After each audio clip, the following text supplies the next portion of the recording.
Hi guys, I'm Rini, Sean's partner. Sorry I look a little bit tired. I've been up and worrying and stressing. It's been a very long period of trying to figure out what's going on. When Sean started with his horsiness in his throat, I was saying to him, what's going on? Like, have you got COVID, or have you got a sore throat, or anything like that? Tried getting him to go to the doctors and he refused, because he's a stubborn little shite.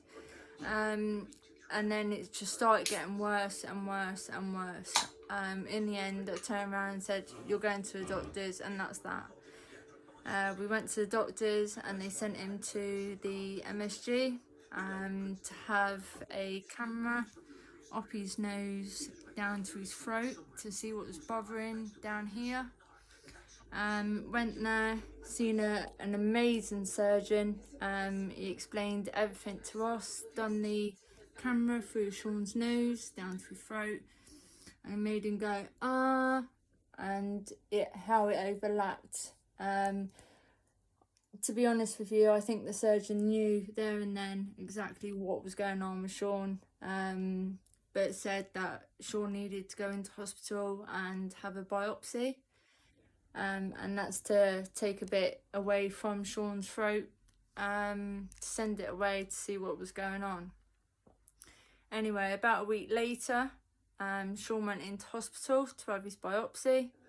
The results came back, and unfortunately we got called back in, and it was the news that I didn't ever think that it would happen to someone that you love or is in your family. It's destroying when you hear that big word, the C word. I still can't say the word, but you can imagine the emotions. Sean stayed pretty strong, but again, being his girlfriend, I broke down, because I thought, what's going to be next? Anyway, the lovely surgeon, and I mean, he is amazing, turned around and said, unfortunately, it's attacked the whole of Sean's voice box, and it was isolated all on the left side through to the cartilage.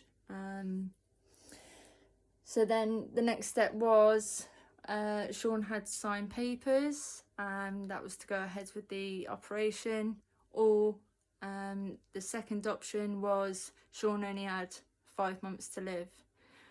I looked at Sean and I was crying, and I begged and pleaded to sign the papers. I think Sean was in quite a lot of shock, which is to be expected. Sean signed the papers there and then. The next step was a whole load of testing done at the MSG, bloods, appointments with anaesthetists and things like that. And then before we knew it, Sean was booked into hospital. It was on a Friday, the 20th of October, and that was the worst day that I can imagine. It was a 50-50 chance that Sean would make it through the operation. But the thoughts that were going through my mind, even running up to the operation, was, I'm never going to hear my partner's voice again. That broke me. Sorry guys, emotional side. I was never going to hear my boyfriend's voice again. We weren't ever going to be able to have our secret conversations or our laugh, be our cocky little selves that we are. And it was just horrible, scary. Sorry guys, I'm shaking, so if the phone is going, it's because I am shaking. Sean was booked in to hospital at 7 o'clock in the morning. He went down at 9:15. I went down with him. and it was the worst part of me leaving him as they wheeled him into theatre. Cried all the way home, had people staring at me, thinking, why is she crying, walking home? And you know what? Things like that, I didn't care. People could stare, people could say what they wanted. I was an emotional wreck. And I think anyone would, knowing full well that your partner is in theatre having a severe operation, and not knowing if he's even going to survive that operation. Anyway, came home, tried to get myself together, had a cry, had a long cry, spoke to family members and was just saying my concerns about everything. I wanted Sean to have the best care. I wanted everyone just to focus on Sean and make sure that he was okay. So I had a phone call from the surgeon at 5:15 in the evening to say that Sean had made it through the surgery, and the surgery went absolutely amazing. And I cried. I don't think I had stopped crying that day, and I cried more. I didn't actually think I had any more tears left inside of me, but I raced up the hospital. I got hold of his children's mum, and I said, he's out of surgery.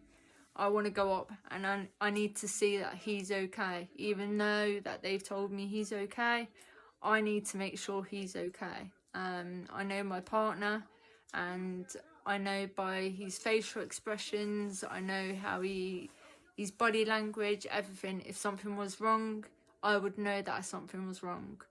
So I went in. Obviously, he was very sedated. I held his hand and I said, baby, I'm here. And he squeezed my hand. And I said, I love you. I'm proud of you. And fair play. He tried to take out his feeding tube out his nose. And I was like, leave it. And I pulled his hand away. Sean didn't have a clue what he was doing. He didn't even know that we were up there. And that's absolutely fine, but I needed to know that he was okay. His daughter came in with me and she was in absolute bits, like we all were. We were all petrified, but happy at the same time that he made it through the surgery. It's been a massive life-changing lifestyle for all of us now. The smoking, everyone in our family smoked. On Sean's side, I even vaped, and it weren't until Sunday just gone that I said, and I promised Sean, that I would not vape again. When Sean was in ICU, we went up on the Saturday and he was all happy, smiley. He knew we went in and he had his thumbs up and he was telling us he was strong. And I tell you what, I've never ever met a strongest bloke that I have in 8 years that I've been with Sean. I just so proud. There's not even any words to explain how proud I am of him. For someone to go through that and come out and be all smiley the way that he was unreal. It was absolute unreal. And if you go through his pictures, you will see him the next day doing all this, smiling away like nothing did happen. But having a great family network around us as well that supported Sean helped him a lot. It was hard, the fact that we were living every day that he could get any infections. Things could take a turn for the worst because he was in ICU, intensive care. So it was living every day worrying until Sean had the all clear and